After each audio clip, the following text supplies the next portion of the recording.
We walked into the exhibit and stopped in our tracks. While my husband and my kiddo were immediately thinking about how they were going to photograph the Chihuly exhibit pieces that were being showcased, I had a completely different reaction.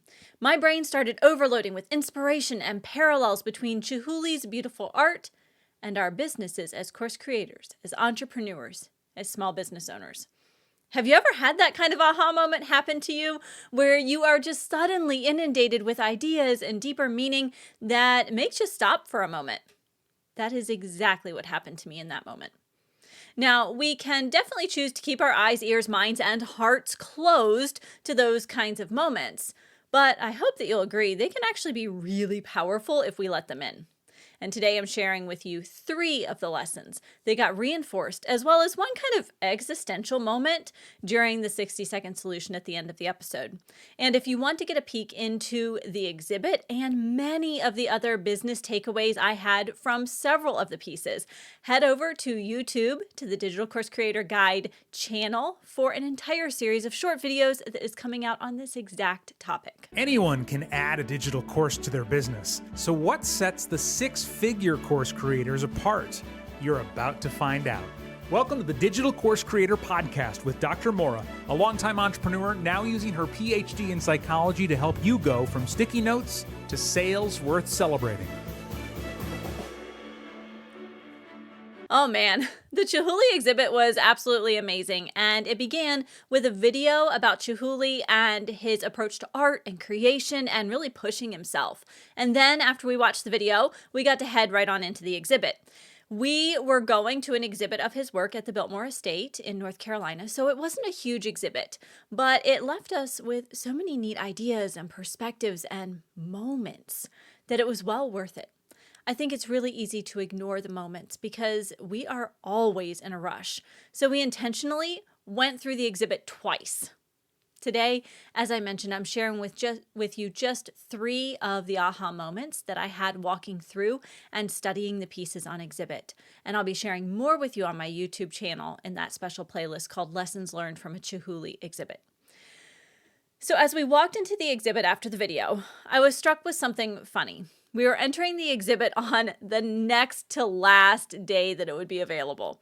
It had been available for many, many months, probably close to a year at this point, but we waited until the very last minute to visit. Ordinarily, I'm really pretty early with a lot of things, except for laundry. Laundry's often kind of a scramble, but everything else in life, I like to get it done early. The same goes in my business, whether I'm on the entrepreneur side or on the consumer side. I tend to be an early adopter.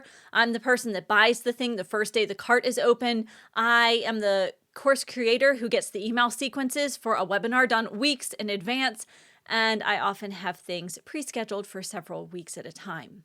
But this earliness clearly was not present for the Chihuly exhibit. In fact, the exhibit was only open as long as it was because Hurricane Helene closed the exhibit and much of Western North Carolina for weeks. And so the exhibit got extended. So what lesson can we learn from this? What just really struck me?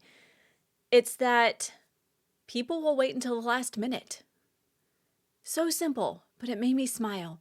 As course creators, one of the most nerve-wracking times in our business is when we have an open cart for our course. We watch the visits to the sales page, we track our email sequence opens, we reach out to our webinar or masterclass attendees to answer questions, and we generally kind of become a little bit despondent no matter how things are going. When the numbers aren't what we had probably unrealistically hoped for on day 1, 2, 3, at that time, our entrepreneur friends remind us that people wait until the last minute to purchase. Not because they aren't sure, but because they forgot, they got busy, they were delayed, and this is exactly what happened to us with the Chihuly exhibit. We really wanted to go, but every time we thought about it, we weren't in a moment where we could choose a date, set a time, and purchase the tickets, so it just kept getting put off. I kept getting those email reminders, the postcards in the mail. Hey, Chihuly's about to close. You really need to get your tickets today. And this is exactly what happens with our course students. They wait until the last minute to purchase, not because they aren't committed or interested, but because life happens. So this is your reminder that people really do wait until the last minute, and it's not worth panicking. Do be diligent in what you're offering, how you're connecting with your audience and your potential course students, but know that while your business is super important to you, it's just one of a million things in someone else's life. So we have to be patient and we have to recognize that people, yes, even if you don't do it, other people wait until the last minute to purchase. And this brings me to the second reminder or lesson that kind of downloaded while I was at that Chihuly exhibit. And it's all about the fact that we will pay for upgrades. As annual pass holders at the Biltmore Estate, the special exhibits that they bring in, like the Chihuly exhibit, are not part of our pass holder benefits. We have to pay extra for those exhibit tickets. Even with our passes, that Chihuly exhibit still cost us $67 for our family of 3 to attend. It was an upgrade from our annual pass holder costs, and one that actually had me put off purchasing tickets in those early days of the exhibit. I was frustrated that it wasn't included in our passes. But clearly, we ended up getting the tickets because the exhibit was important enough to us that we felt it was worth the price. So many times, as entrepreneurs and small business owners, we can feel like someone won't want to pay extra for our time and expertise, or even for that template that's going to simplify whatever we're trying to teach them. And you know what? Sometimes that is the case. They won't pay. There will always be someone or a lot of people who don't want to pay extra. That's okay. The people who do want the upgrade, the shortcut, the extra time with you will be willing to pay. There will always be people who are willing to pay for an upgrade.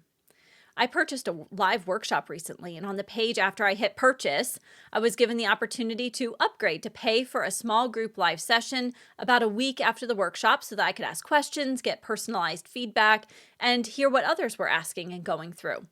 And for that specific topic, I said yes to the upgrade because I already had specific questions in mind that I wanted this specific set of people to give me input on. For another workshop on a topic that I felt more comfortable with, I declined that upgrade. And I bet you can think of a time when you took an upgrade and a time when you declined it.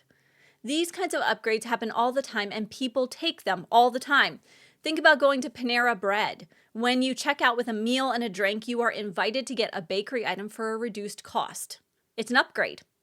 I guarantee that because they ask that when you buy some sort of entree and a drink, they sell more bakery items because of that upgrade offer than probably just ordinarily.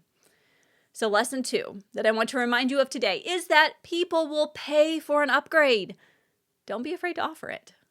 One of the things that I often remind my clients of is that we are responsible as small business owners and course creators to make an offer. It is the other person's responsibility to decide if it is the right offer for them. We cannot make that decision for them.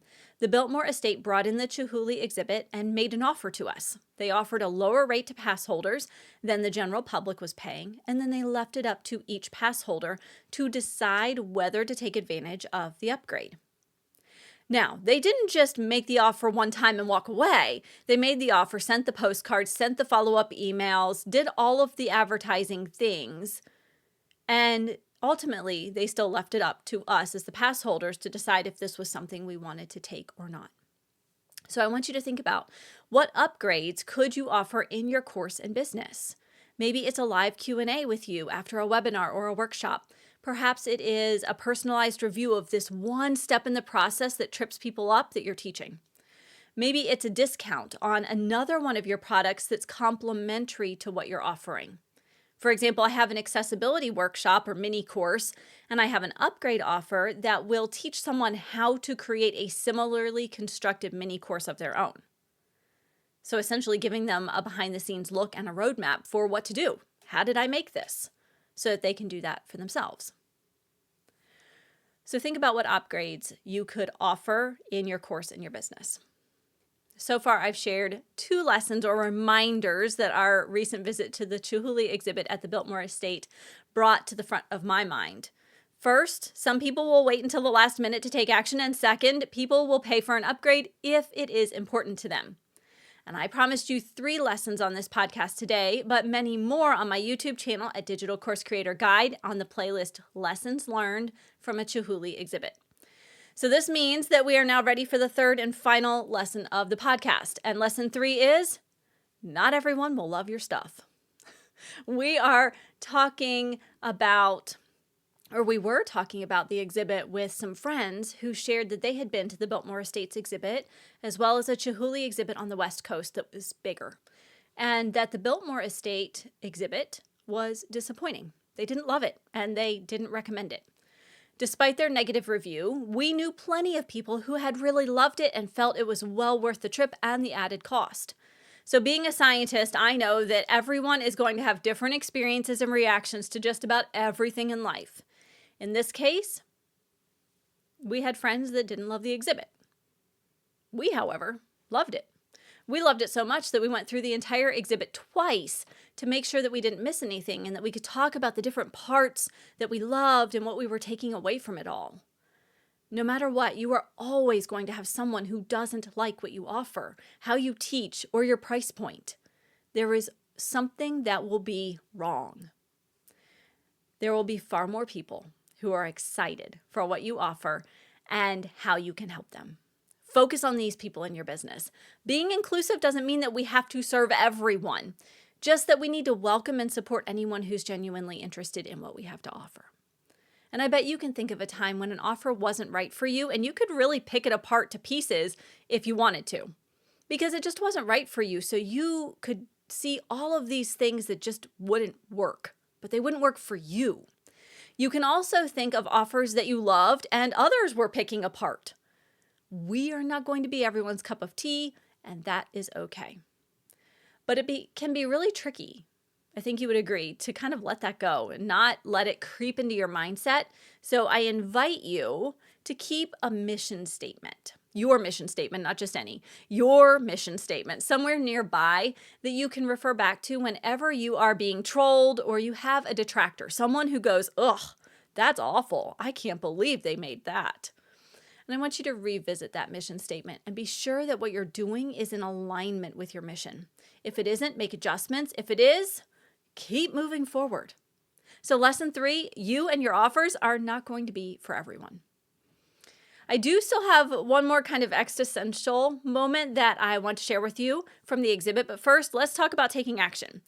When I was thinking about this and planning out the episode, I had a few ideas that went through my head. I could ask you to look at your upgrades and make adjustments. I could ask you to create a plan for reaching out to contacts at your next course open cart to make sure that you connect with everyone all the way up until the last minute. I could ask you to get that mission statement and put it front and center. And the list kind of was going on and on in my head. Instead, I think I'm going to ask you to do something completely different this week.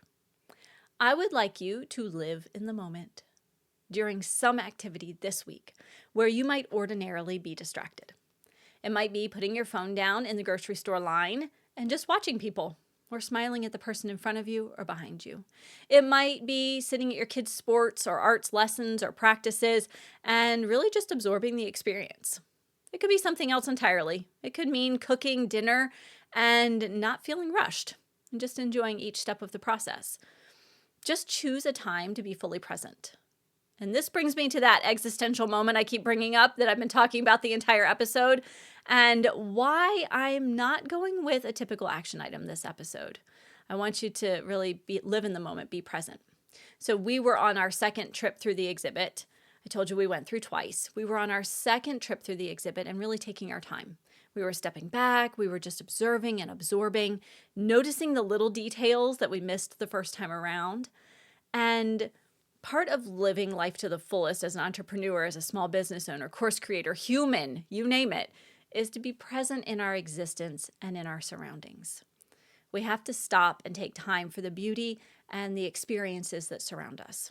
In other words, don't be like the mom who I watched literally move from exhibit room to exhibit room, throwing her purse and her coat down on the floor, pulling out her cell phone, beckoning her family members and a friend to come take selfies with her, posing her teenage kids in multiple ways and directions, and then moving on to the next room. She never even stopped to look at the art. It was all about the selfie. Now, it is quite possible that she and her family had been through the exhibit before, and they were just trying to grab some photos now. But I didn't quite get that vibe because the rest of her party, they were trying to look at the art, and she was just focused on the selfies. And I'm sure that we looked the same to some of the guests who might have seen us because my hubby was working on photography skills with our son, and I was there with my phone camera trying to get different angles of the art. So I don't judge that mom in any way, shape, or form for grabbing the photos because you never know the full story. But it was a powerful reminder that we have to appreciate all that is around us. We need to stop and take time for the beauty. And this is true of our businesses as well. When was the last time that you stopped and noticed all of the good things that were happening in your business? The progress you've made, the new ideas you've generated, the sale you made, the connection you built, the email you wrote. This is your invitation to do that. Take time and be present. We have talked about 3 lessons or ideas today, and there are more being posted on my YouTube channel at Digital Course Creator Guide. We can have these aha moments anywhere and at any time. The key is to be open to these discoveries and reminders. This is a big part of developing a mindset that allows you to keep going as a course creator. And if you are looking to do more work on your mindset, because we are always working on mindset, right?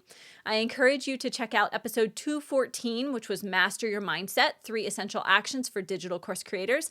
And also check out episode 154, Course Creation, Unlock Your Course Creation Success with these 10 mindset mantras. As always, I want to thank you so much for listening or watching. If you found this episode helpful, please share it with your entrepreneur friends and colleagues who are building a digital course in their business. And be sure to subscribe to the Digital Course Creator Podcast wherever you are watching or listening to this episode. And until next time, happy creating.